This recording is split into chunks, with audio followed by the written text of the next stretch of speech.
As dores de Jesus. Os momentos de agonia. Atenção! O vídeo As Dores de Jesus contém uma história muito triste, angustiante, pois trará a realidade do que realmente Jesus sofreu. A pesquisa dos fatos foi feita e relatada por um médico especialista. São relatos fortes desta realidade. Se prepare, e se não tiver condições de assistir, então não assista. Relatos com a descrição das dores de Jesus por um grande estudioso francês, o médico Dr. Barbet, dando a possibilidade de compreender realmente as dores que Jesus sofreu durante a sua crucificação. Eu sou um cirurgião, e dou aulas há algum tempo. Por 13 anos vivi em companhia de cadáveres, e durante a minha carreira, estudei a fundo anatomia. Posso, portanto, escrever sem presunção, na certeza. Jesus entrou em agonia no Getsemane, escreve o evangelista Lucas. Orava mais intensamente, e seu suor tornou-se como gotas de sangue a correr pela terra. O único evangelista que relata o fato é um médico, Lucas, e o faz com a precisão de um clínico. O suar sangue, ou hemotidrose, é um fenômeno raríssimo. Se produz em condições excepcionais. Para provocá-lo é necessário uma fraqueza física, acompanhada de um abatimento moral violento causado por uma profunda emoção, por um grande medo. O terror, o susto, a angústia terrível de sentir-se carregando todos os pecados dos homens devem ter esmagado Jesus. Tal tensão extrema produz o rompimento das finíssimas veias capilares, que estão sobre as glândulas sudoríparas. O sangue se mistura ao suor, e se concentra sobre a pele, e então escorre por todo o corpo, até o chão. Conhecemos a farsa do processo, preparado pelo Sinédrio hebraico. O envio de Jesus a Pilatos, e o desempate entre o procurador romano e Herodes. Pilatos cede, e então ordena a flagelação de Jesus. Os soldados despojaram Jesus, e o prendem pelo pulso a uma coluna do pátio. A flagelação se efetua com tiras de couro múltiplas, sobre as quais são fixadas bolinhas de chumbo e de pequenos ossos. Os carrascos devem ter sido 2, um de cada lado, e de diferentes estaturas. Golpeiam com chibatadas a pele, já alterada por milhões de microscópias hemorragias do suor de sangue. A pele se dilacera e se rompe, o sangue espirra. A cada golpe Jesus reage em um sobressalto de dor. As forças se esvaem, um suor frio lhe enche a fronte, a cabeça gira em uma vertigem de náusea, calafrios lhe correm ao longo das costas. Se não estivesse preso no alto pelos pulsos, cairia em uma poça de sangue. Depois do escárnio da coroação, com longos espinhos, mais duros que aqueles da cássia, os algozes entrelaçam uma espécie de capacete, e o aplicam sobre a cabeça. Os espinhos penetram no couro cabeludo, fazendo-o sangrar. Os cirurgiões sabem o quanto sangra o couro cabeludo. Pilatos, depois de ter mostrado aquele homem, dilacerado à multidão feroz, o entrega para ser crucificado. Colocam sobre os ombros de Jesus o grande braço horizontal da cruz, pesa uns 50 quilos. A estaca vertical já está plantada sobre o cavalo. Jesus caminha com os pés descalços, pelas ruas de terreno irregular, cheia de pedregulhos. Os soldados o puxam com as cordas. O percurso é de cerca de 600 metros. Jesus, fatigado, arrasta um pé após o outro, frequentemente cai sobre os joelhos. E os ombros de Jesus estão cobertos de chagas. Quando ele cai por terra, a viga lhe escapa, escorrega, e lhe esfola o dorso. Sobre o cavalo, tem início a crucificação. Os carrascos despojam o condenado, mas a sua túnica está colada nas chagas, e tirá-la é um excesso de crueldade.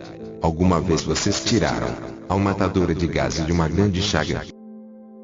Não sofreram vocês mesmos essa experiência, que muitas vezes precisa de anestesia? Podem agora vos dar conta do que se trata. Cada fio de tecido adere à carne viva. Ao levarem a túnica, se laceram as terminações nervosas, postas em descoberta pelas chagas. Os carrascos dão um puxão violento.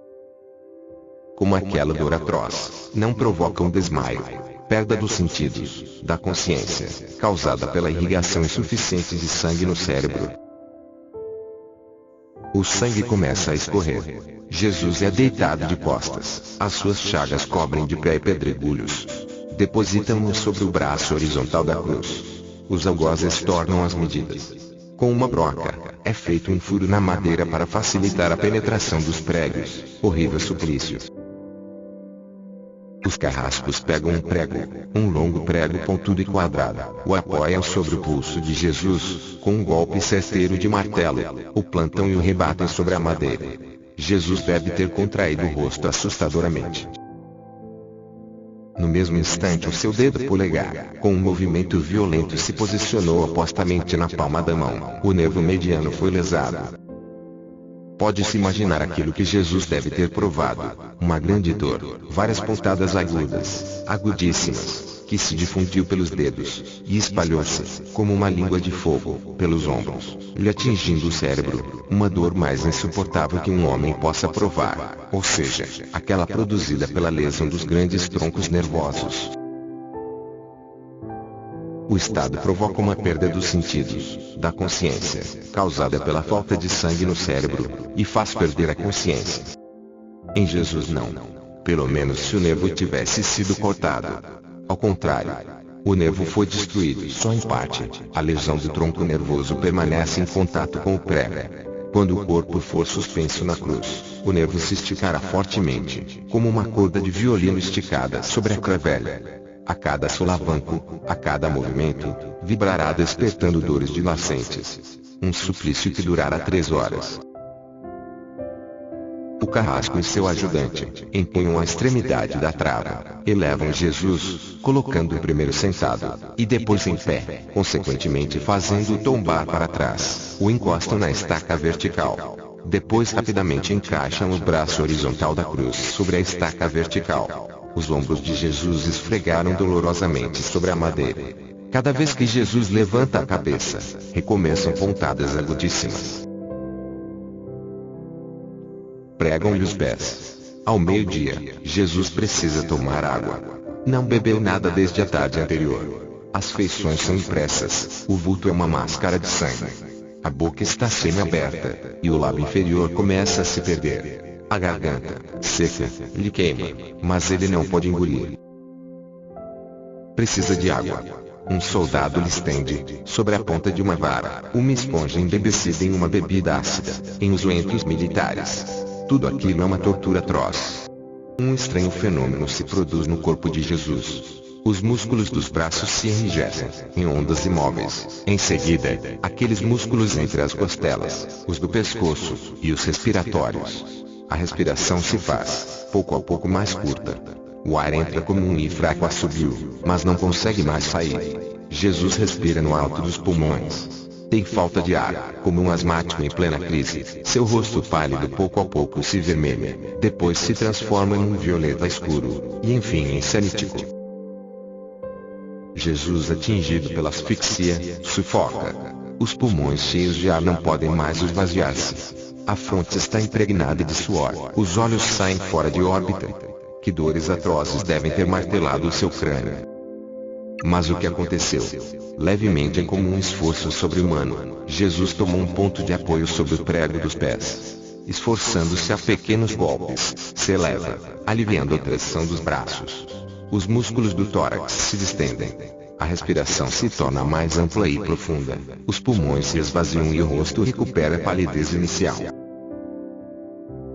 Por que este esforço? Porque Jesus quer falar: Pai, perdoa-lhes porque não sabem o que fazem. Logo em seguida, o corpo começa a afrouxar-se de novo, e a asfixia recomeça. Foram transmitidas 7 frases pronunciadas por ele na cruz. Cada vez que quer falar, deverá elevar-se tendo como apoio o prego dos pés. Não dá para imaginar. Enxames de moscas, grandes moscas verdes e azuis, zunem ao redor do seu corpo, e irritam sobre o seu rosto, mas Jesus não pode espantá-las. Pouco depois o céu escurece, o sol se esconde, de repente a temperatura se abaixa. Logo serão 3 da tarde. Jesus luta sempre, e de vez em quando se eleva para respirar. A asfixia periódica é de Jesus que está destroçado. Uma tortura que dura 3 horas. todas as suas dores, a falta de água, as queimbras, a asfixia, o latejar dos nervos medianos, lhe arrancaram um lamento. Meu Deus, por que me abandonaste? Jesus grita, tudo está consumado. Em seguida, num grande bramo disse, Pai, nas tuas mãos entrego meu espírito. E morre. Os relatos narrados com a precisão de um médico especialista constata e certifica com detalhes a morte irreversível de Jesus Cristo. Porém, Deus de forma alguma abandonou a seu Filho amado a uma prisão eterna no deserto da morte. Então o Filho do Deus Altíssimo, o Salvador do mundo, o Santo dos Santos, Rei dos Reis, ressuscitou ao terceiro dia, provando que nem a morte o detém, soberano diante do impossível. O nosso Senhor Jesus Cristo, o nosso Salvador.